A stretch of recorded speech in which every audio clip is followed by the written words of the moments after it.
Good evening, everyone.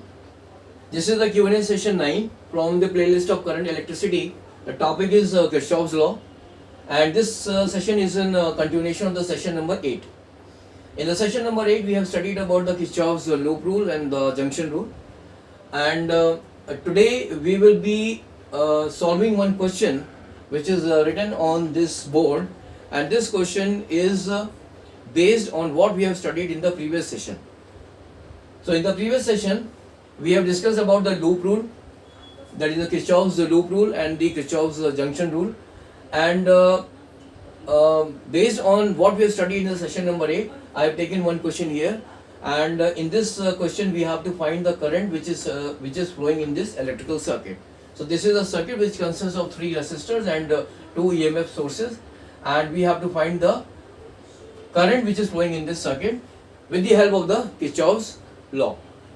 So here in this question I will be using the Kirchhoff's loop rule, but before proceeding further, I would like to mention here 2 important things. That is, while using the Kirchhoff's loop rule, we have to follow 2 important conventions. The first one is that if the direction of the current is from negative terminal to the positive terminal of the EMF source, then the potential difference across that EMF source is taken as positive, and if the direction of the current is from the positive terminal to the negative terminal of the EMF source, then the potential difference across that EMF source is taken as negative. Second thing, if we traverse through a resistor in the direction of the conventional current, then the potential difference across the resistor is taken as negative. And if we cross a resistor in the opposite direction of the conventional current, then the potential difference across that resistor is taken as positive. So using these 2 conventions, we will try to find the current which is flowing in this circuit. So here I have already taken the current which is flowing in this circuit as I, and I have taken the direction of the current as indicated by this arrow. So this is the direction of the current. So using the Kirchhoff's loop rule,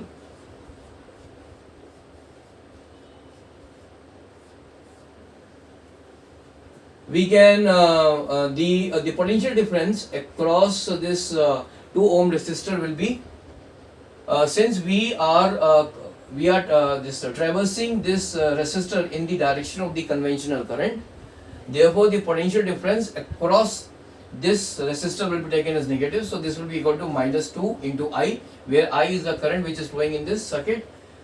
The potential difference across E1 will be, since we the direction of the current is from the negative terminal to the positive terminal, so the potential difference across E1 will be taken as positive, and this will be equal to plus 9.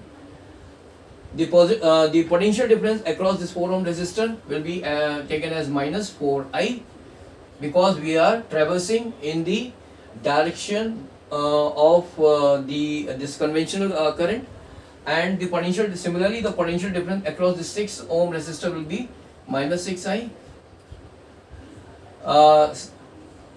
In the case of E2, since the current is flowing from the positive terminal of the battery to the negative terminal, so here the potential difference across this EMF source will be taken as negative. So this will be minus 3, and this will be equal to 0. As per the Kirchhoff's loop rule, the algebraic sum of all the potential difference across the resistive elements and the EMF sources which are associated with a closed circuit is equal to 0.